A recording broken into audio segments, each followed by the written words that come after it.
माहूरगड देवीच्या 3.5 शक्तिपीठापैकी एक मूळ जागृत पीठ म्हणजे माहूरगड. माहूरची श्री रेणुका माता, श्री परशुरामाची माता म्हणून ही रेणुका मातेला ओळखले जाते. महाराष्ट्रातील अनेक परिवारांची ही कुलदेवता आहे. माहूरगड हे नांदेड जिल्ह्यातील एक महत्त्वाचे धार्मिक आणि ऐतिहासिक स्थळ आहे, जिथे रेणुका देवीचे मंदिर आहे आणि जे महाराष्ट्रातील शक्तिपीठापैकी एक मानले जाते. येथे दत्त शिखर आणि प्राचीन हिंदू लेणी, पांडव लेणी यासारखी इतर प्रमुख पर्यटन स्थळे देखील आहेत. माहूरगडावरील टेकडीवर असलेले हे मंदिर महाराष्ट्रातील एक महत्त्वाचे शक्तिपीठ आहे. पौराणिक कथेनुसार जमदग्नी ऋषीची पत्नी रेणुका माता हिला परशुरामाने डोके येथे पडल्यामुळे ते एक पवित्र स्थळ मानले गेले. दत्त शिखर हे एक प्रसिद्ध आध्यात्मिक स्थळ आहे, जिथे भगवान दत्तात्रयाचे मंदिर आहे आणि तेथे भगवान दत्तात्रयाने तपश्चर्या केली होती. माहूर लेणी, पांडव लेणी माहूर गावातील डोंगरात 8व्या-9व्या शतकात खोदलेली ही हिंदू लेणी आहेत आणि ते ऐतिहासिकदृष्ट्या तेथील महत्त्वाचे आहे. माहूर किल्ला, माहूरचा ऐतिहासिक किल्ला या भागाच्या समृद्ध इतिहासाचा साक्षीदार आहे.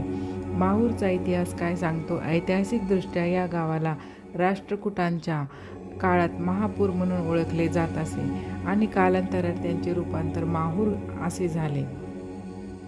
तिथे देवीच्या मूर्तीऐवजी येथे तांदळा म्हणजे मुखवटा आहे आणि अनेक लोक तिला आपली कुलदैवत मानतात.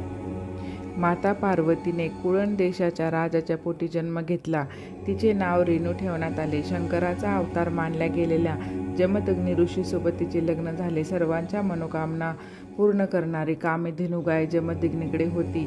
राजा सहस्रार्जुनाला या कामधेनूचा मोह झाला. त्याने जमदग्नीकडे मागणी केली, मात्र ती फेटाळली. तेव्हा जमदग्नी पुत्र परशुराम आश्रमात नसल्याची संधी साधून अर्जुनाने आश्रमावर हल्ला केला. जमदग्नीला ठार केले आणि कामधेनू हिरावून घेतली. त्यानंतर पुत्र परशुराम तिथे आला व हा प्रकार पाहून त्याने क्षत्रियांचा विध्वंस करण्याची प्रतिज्ञा घेतली.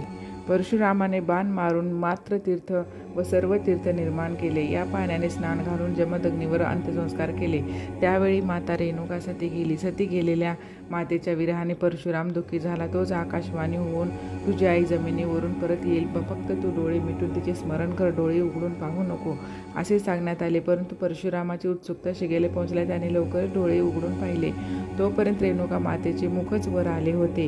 हीच तांदळा स्वरूपातली मुख असलेली माहूरगडची रेणुका होय.